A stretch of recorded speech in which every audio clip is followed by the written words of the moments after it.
In front of me is Samsung Galaxy S25 FE, and today I would like to show you how you can change display refresh rate.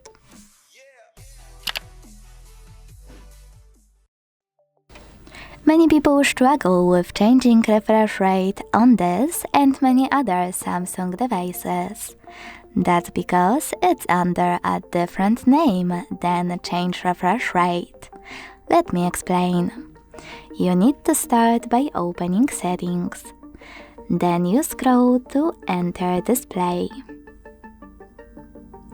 And here's the kicker, because instead of scrolling to look for refresh rate, you need to click on Motion Smoothness right away.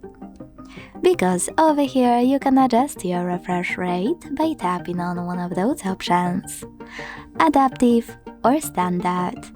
I always go with Adaptive, so let's start with Standard.